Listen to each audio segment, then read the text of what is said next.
Welcome to the Antisocial Raider, where all we do is talk football. My name is Steady, and I got another one like the other one, man.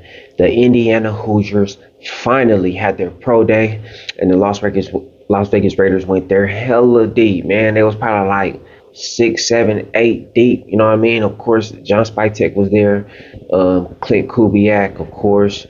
They also had the offensive coordinator, the quarterback coach. They had the vice president of player personnel, a few of the higher ranking staff members, somebody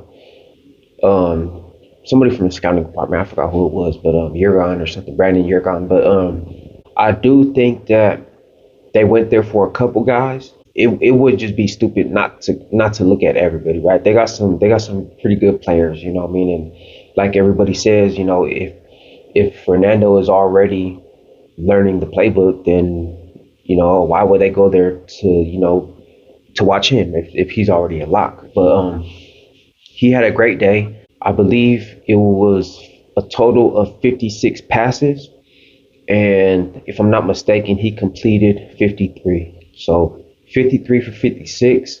Now, out of all of the passes that I only seen two of his incompleted passes. Um, One of them was to the tight end over the middle, and another one was to Elijah Surratt. It was a deep ball. We're gonna talk about it a little bit, right? He did have a few passes that were bad, but I mean, this is the thing, man. If you have 56 attempts and you complete 53 with one other pass, I wouldn't even say it's questionable. You had three incompletions out of 56 passes. That's not bad. You know what I mean? That's like scoring a 98 on a test. You know what I mean? 98% on the test, 99%, whatever. I don't expect him to be perfect. I do expect him to be good. I do expect him to look good, not just because of who he is and the talent that he has, but just because of the environment. You know what I mean? It's a pro day. It's scripted.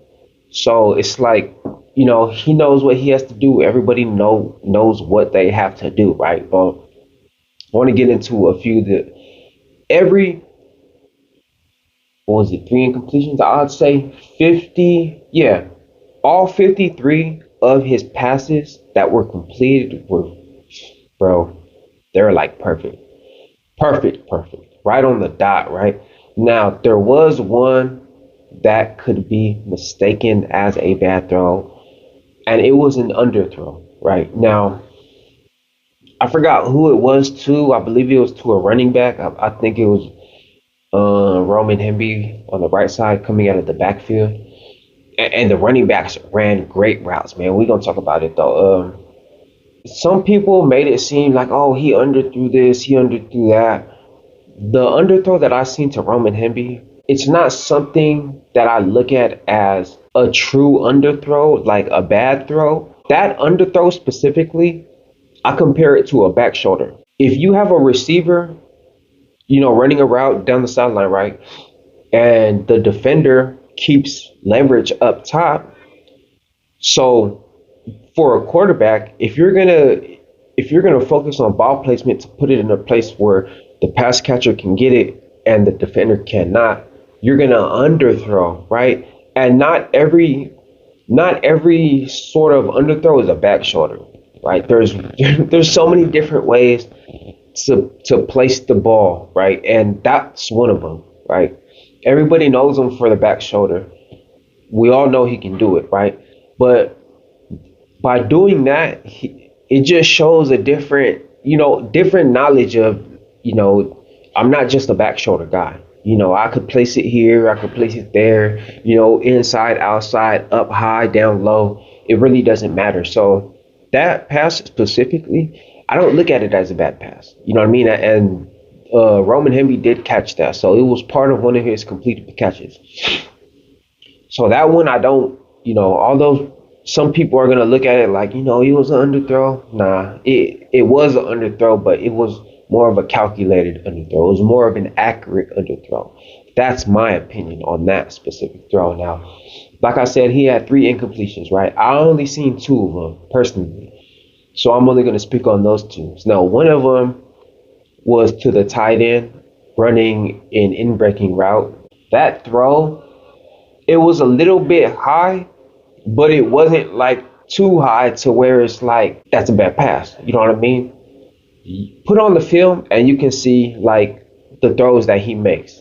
It wasn't even that high to where receivers have to go up and get it. You know, like when his receivers run like crossers and he'll throw it up high and they'll have to jump to go get it. It wasn't even that high.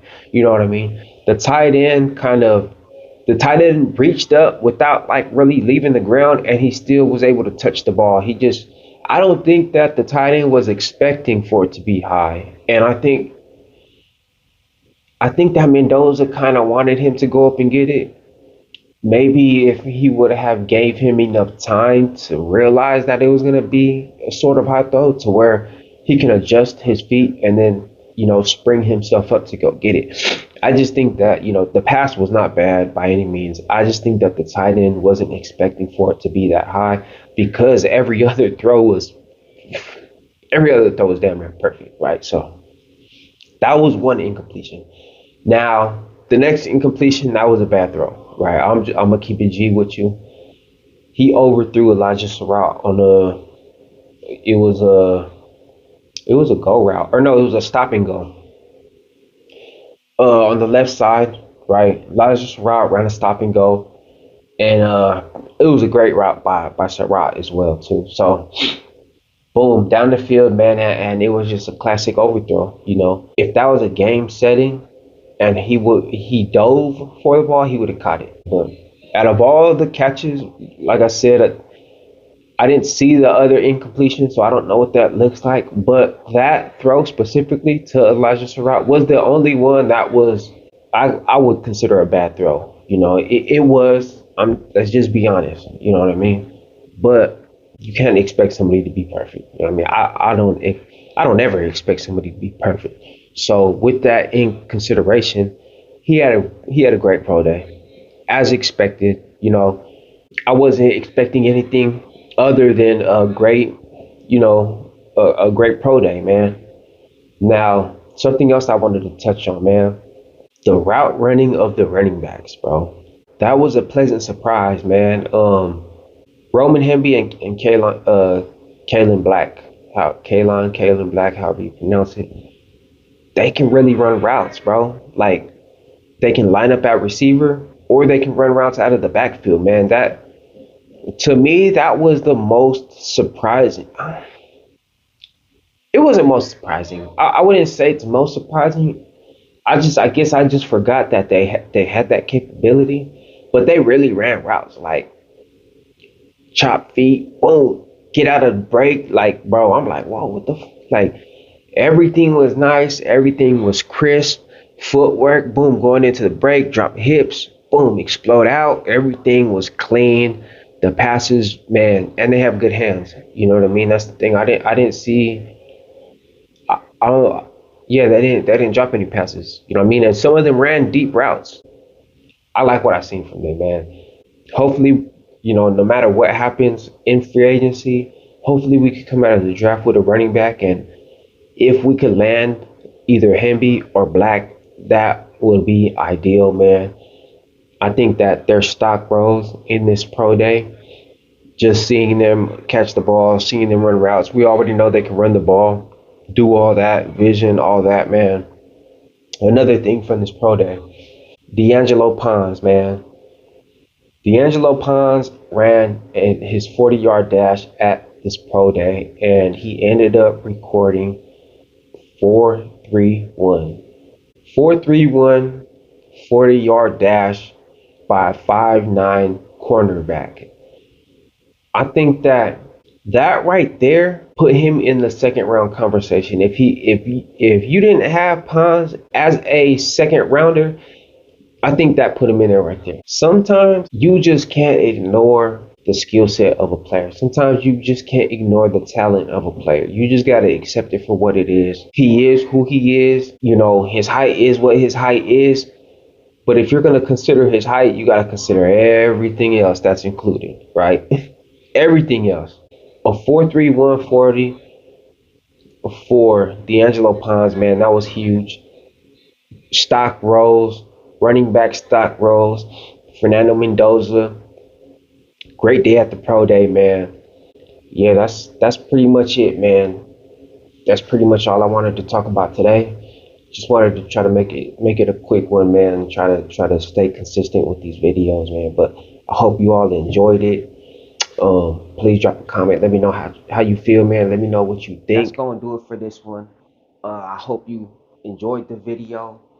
I hope that you learned something. I hope that you were able to gain some perspective in some way, shape, or form. This is the Antisocial Raider. If you love football like I love football, man, go ahead and subscribe. If you like the content, then like the content. And if you got something you want to get off your chest, then drop a comment. Yay.